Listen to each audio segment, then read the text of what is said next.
Alhamdulillah kita dapat melaksanakan pada pagi hari ini,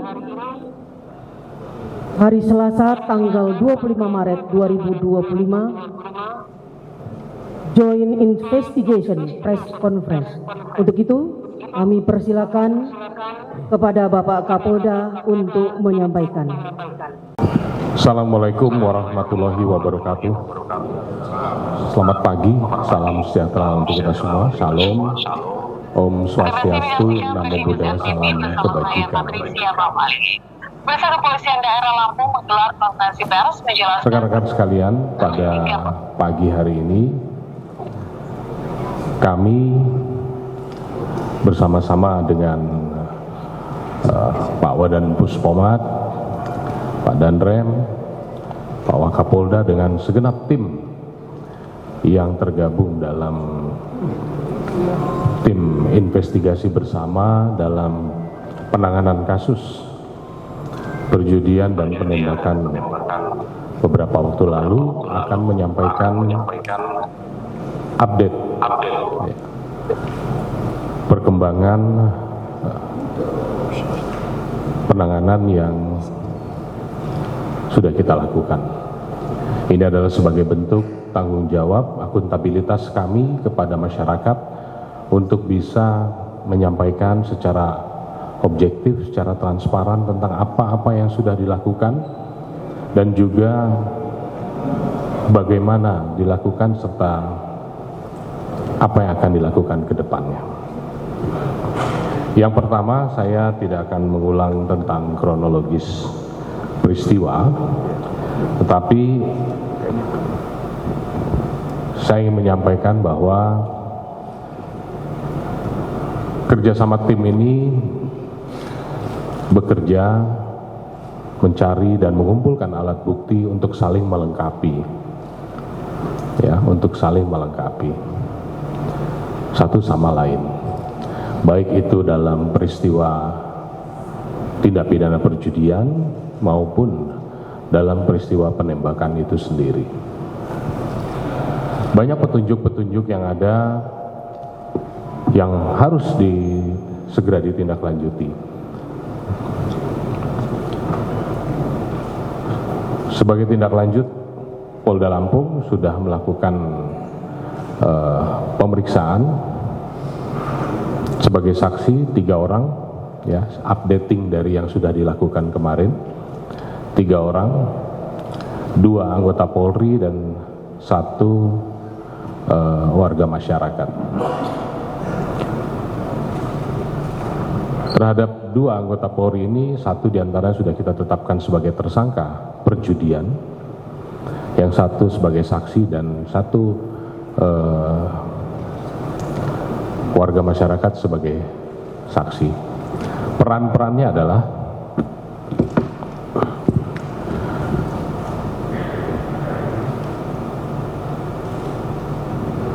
atas nama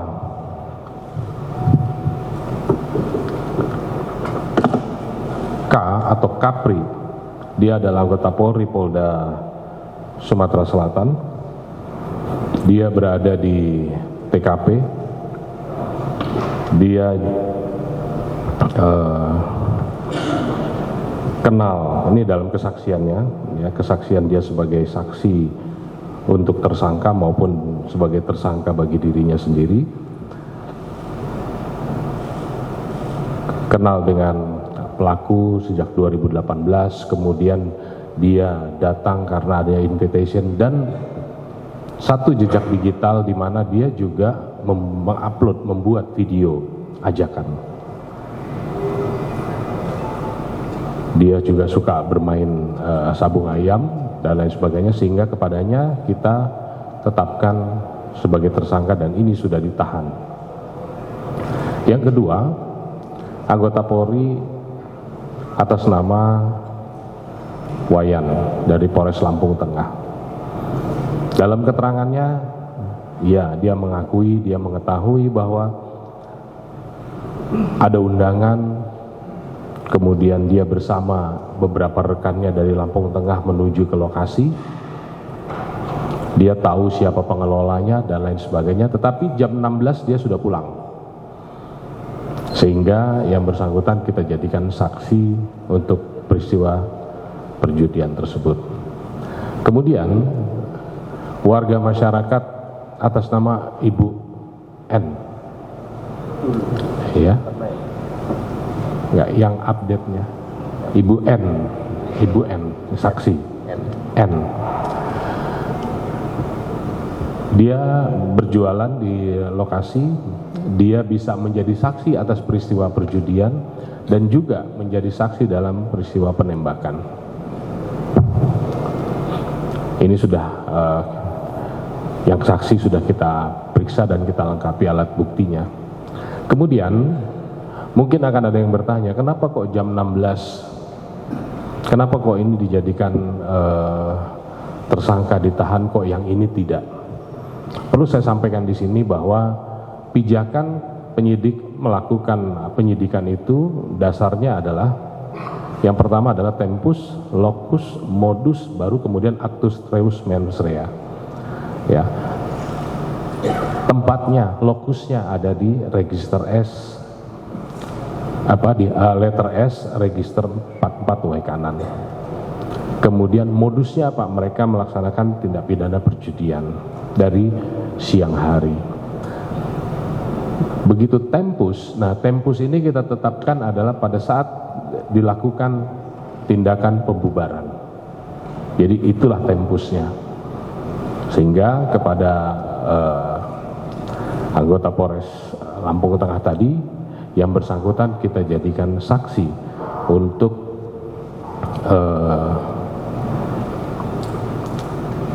perkara perjudian dan juga penembakan. Dia saksi dalam arti saksi yang menceritakan bahwa dia kenal dan lain sebagainya.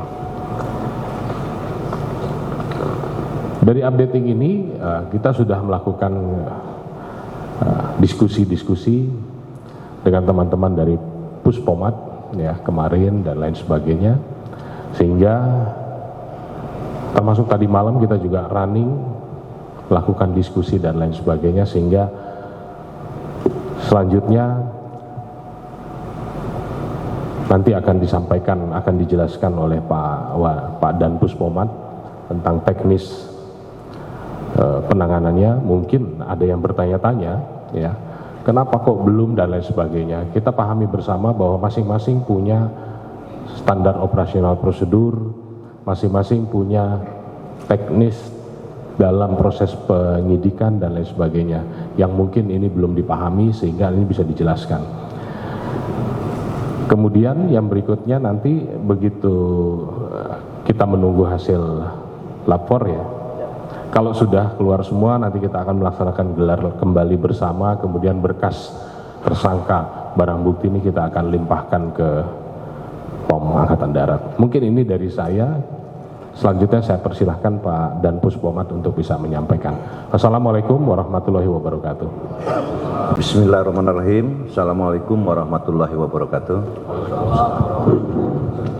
Selamat pagi, salam sejahtera untuk kita semua. Salam, Om Swastiastu, Namo Buddhaya, salam kebajikan.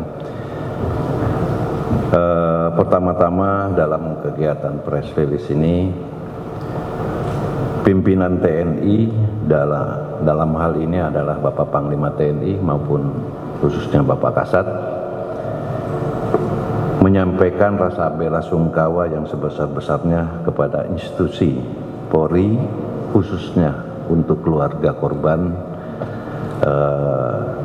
AKP Anumerta Lucianto, kemudian Aibda Anumerta Petrus Aprianto, dan Bribtu Anumerta Galib Surya Gandana dalam kejadian gugurnya pada saat almarhum melaksanakan tugas tanggal 17 Maret 25. Kemudian dalam proses penyidikan kami itu kita mengacu kepada acara pidana militer yang tertuang dalam Undang-Undang Nomor 31 Tahun 97 tentang peradilan militer. Berdasarkan ayat ulangi berdasarkan pasal 99 ayat 1, penyidik yang mengetahui atau menerima laporan atau pengaduan tentang terjadinya suatu peristiwa yang patut diduga merupakan tindak pidana, wajib segera melakukan tindakan penyidikan yang diperlukan. Nah, di sini yang kami ingin sampaikan titik tolak mekanisme dalam penyidikan kami. Mungkin bisa ditayangkan. Nah, inilah mekanisme kami di dalam melaksanakan, jadi tidak serta-merta rekan-rekan sekalian. Dalam hal ini kami urut kejadian tanggal 17. Pada saat itu korban sedang melaksanakan tugas, tanggal 17 melakukan penggerbekan judi. Kemudian terduga yang saat sekarang sudah menjadi tersangka itu menyerahkan diri pada tanggal 18 Maret 2025, yaitu Kopda B.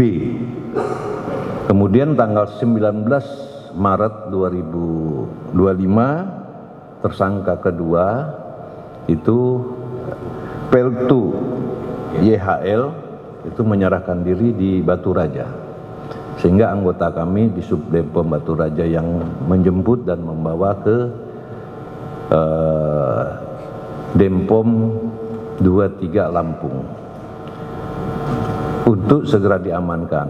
Kemudian pada hari dan tanggal yang sama, tanggal 18 maupun tanggal 19 Maret ini, Dandim selaku Ankum itu membuat surat penitipan terduga kepada Denpom untuk diamankan. Nah, pada tanggal 19 Maret Denpom sudah mulai melakukan penyelidikan maupun ke arah penyidikan, di mana kita menginterogasi, mencari alat dan bukti dalam kasus pidana ini. Alhamdulillah pelaku mengakui, kemudian menunjukkan di saat dia lari dari lokasi itu membuang senjata di satu tempat. Akhirnya tanggal 19 Maret siang hari anggota Denpom melaksanakan pencarian barang bukti tersebut dan syukur alhamdulillah ditemukan. Mungkin fotonya ada. Nah, ditemukan di sini. Nah, setelah alat bukti dan barang bukti kami temukan dan hasil pemeriksaan tersangka mengakui perbuatannya, maka dan Denpom koordinasi ke Polda maupun Polres untuk meminta pelaporan secara resmi ke kami dalam rangka untuk menentukan tersangka dan melakukan proses hukum lebih lanjut. Dan itu dilaksanakan pada tanggal 22 Maret 2025. Anggota dari Polsek Negara Batin atas nama Aibda Wara Andani telah membuat laporan polisi kepada kami tentang laporan polisinya tentang tindak pidana penembakan terhadap 3 orang korban yang saat melaksanakan tugas. Kemudian Brigadir Polisi Rio Dael Agusto telah membuat surat laporan polisi yaitu tentang kasus perjudian yang diduga dilakukan oleh Peltu YHL. Tanggal 22 ini berdasarkan laporan polisi ini, maka penyidik melakukan SOP-nya atau mekanisme dalam penyidikan itu membuat surat permohonan kepada Ankum, yaitu Dandim. Nah, atasan yang berhak menghukum Dandim untuk mengeluarkan surat penahanan sementara dalam rangka proses penyidikan. Pada tanggal 23 Maret 2025 Dandim mengeluarkan surat penyerahan perkara untuk penyidikan dan penahanan sementara, sehingga di tanggal 23 Maret 2025 resmi kedua tersangka ini kita jadikan sebagai tersangka untuk penyelidikan lebih lanjut. Kemudian setelah Denpom ataupun Pomdam 2 Sriwijaya menerima laporan tersebut, maka kami laporkan kepada Bapak Kasat, dan Bapak Kasat memerintahkan kami untuk melindaklanjuti, membentuk tim supervisi dan percepatan dalam penyidikan ini. Maka kami koordinasi dengan Kadipropam, dan alhamdulillah pada tanggal 24 Maret 2025 sore hari kami beserta Karoop Propus Mabes Polri, Brigadir Jenderal TNI Polisi Pamen Simanjuntak bersama dengan Danpus Sintelat dan bersama Sintel Mabesat, tim ini datang ke Lampung. Kemudian malam hari kami membedah permasalahan apa saja, apa mungkin yang akan kita lakukan ke depan, sehingga di tanggal 24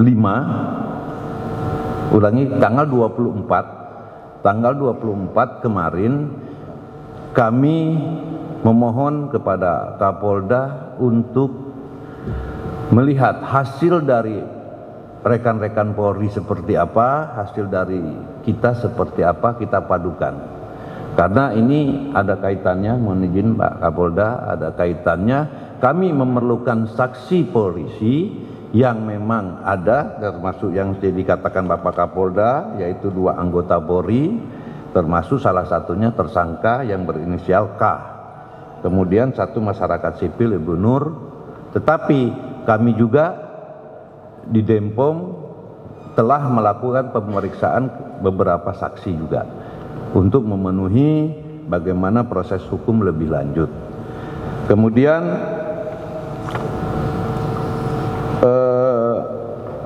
di dalam penyelidikan ini, dalam pelaporan polisi ya, untuk Kopda B itu disangkakan pasal 340 dengan Dionto 338. Sementara untuk tersangka Petu YHL itu adalah laporan polisinya disangkakan di pasal 303 KUHP. Namun untuk Kopda B karena memiliki senjata pabrikan tetapi bukan organik, saya katakan itu akan kita lakukan undang-undang darurat juga tentang senjata. Jadi percayalah rekan-rekan sekalian, kami akan profesional, akan melakukan kerja dengan baik. Apa yang menjadi prosedur tetap kami jalankan. Kemudian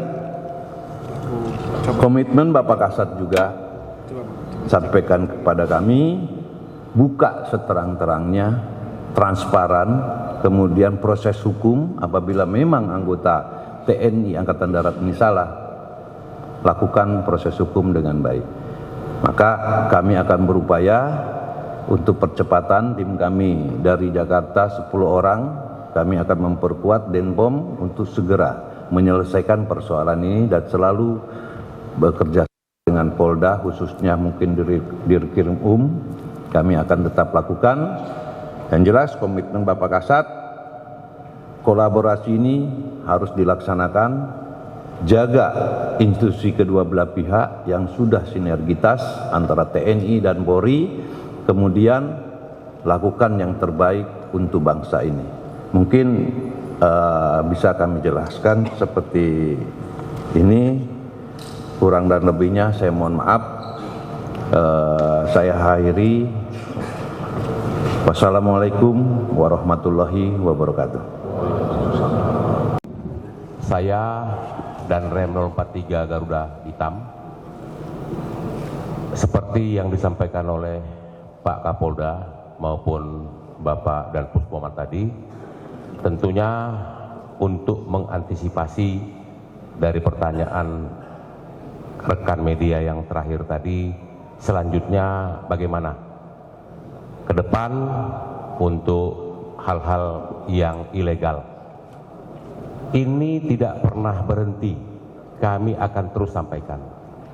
Hari pertama kejadian saya telah mengumpulkan 3.000 prajurit saya melalui Vikon, semuanya mendengar, hentikan segera apapun yang berupa ilegal. Sesuai dengan surat telegram dari Bapak Panglima TNI maupun Kasat, semuanya harus loyal tegak lurus. Namun tadi disampaikan oleh Bapak Kapolda, ini adalah oknum. Sekali lagi, ini oknum. Kami akan berusaha terus untuk menjaga kondusivitas wilayah Lampung dengan Bapak Kapolda. Kita tetap bersinergi, anggota kita sudah paham bahwa bangsa ini benteng terakhir adalah TNI dan Polri. Jadi kami mohon kepada rekan-rekan media semua untuk tetap kita sama-sama bergandengan tangan. Kalau ada anggota saya yang mungkin Bapak-Bapak lihat melaksanakan kegiatan yang ilegal atau tidak pada tempatnya, jangan sungkan, tolong diinformasikan kepada kami. Sekali lagi, tolong kami diinformasikan, sehingga mencegah lebih bagus daripada kita seperti sekarang ini. Semuanya bersedih. Kita tidak mau lagi ke depan kejadian yang tidak baik seperti ini terulang lagi di Provinsi Lampung.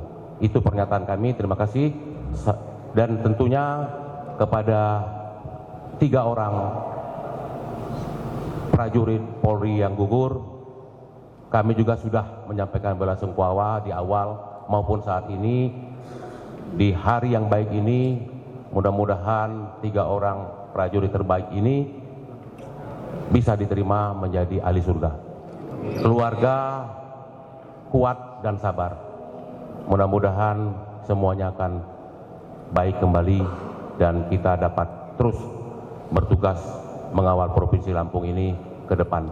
Demikian, Assalamualaikum warahmatullahi wabarakatuh.